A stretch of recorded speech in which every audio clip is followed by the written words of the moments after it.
মাঠে ফিরেই জোড়া গোল করলেন, দলকে জেতানোর চেষ্টা করলেন, কিন্তু দিন শেষে আবারও খবরের শিরোনামে নেইমার জুনিয়র। তবে এবার গোলের জন্য নয়, আবারও মাঠের শৃঙ্খলা ভেঙে এক ম্যাচের নিষেধাজ্ঞার কবলে পড়লেন এই ব্রাজিলিয়ান পোস্টার বয়। কিন্তু কি ঘটেছিল সেই ম্যাচে, বিস্তারিত জানাচ্ছেন বদিউজ্জামান মিলন।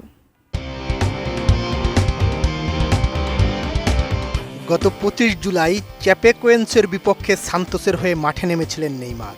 পুরো ম্যাচে দুর্দান্ত খেলে জোড়া গোল করে সান্তোসকে ২-২ ব্যবধানে ড্র এনে দেন তিনি। কিন্তু ম্যাচের ৭৫ মিনিটে প্রতিপক্ষের খেলোয়াড় ব্রুনো তুবারার সঙ্গে একটি ফাউলকে কেন্দ্র করে উত্তপ্ত বাক্য বিনিময় ও ধাক্কাধাক্কিতে জড়িয়ে পড়েন নেইমার।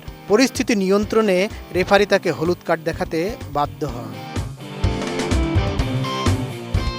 আর এই এক হলুদ কার্ডই নেইমারের জন্য ডেকে আনলো নিষেধাজ্ঞা। ব্রাজিলিয়ান লিগের নিয়ম অনুযায়ী কোনো খেলোয়াড় টানা ৩টি হলুদ কার্ড দেখলে পরবর্তী ম্যাচের জন্য সরাসরি নিষিদ্ধ হন। চ্যাপেকোয়েন্সের বিপক্ষে দেখা কার্ডটি ছিল লিগে নেইমারের টানা তৃতীয় হলুদ কার্ড। ফলে আগামী ৯ আগস্ট অ্যাথলেটিকো পিআরের বিপক্ষে ম্যাচে মাঠে নামা হচ্ছে না তার।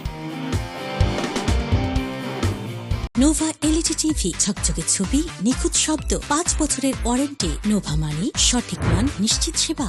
তবে বিতর্ক এখানেই শেষ নয়। ম্যাচের পর দিন টেকনিক্যাল স্টাফদের অনুমতি ছাড়াই রিকভারি সেশন বাদ দিয়ে নেইমার ট্রেনিং সেন্টার ত্যাগ করায় ক্লাব ম্যানেজমেন্টের ভেতরেও চলছে তুমুল অসন্তোষ।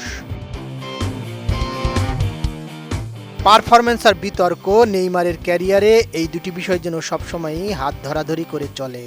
মাঠের খেলায় এখনও তিনি অনন্য, অপ্রতিরোধ্য, কিন্তু মেজাজ নিয়ন্ত্রণ করতে না পারা এবং মাঠের বাইরের খামখেয়ালিপনা তার সেই অর্জনকেই বারবার প্রশ্নবিদ্ধ করছে।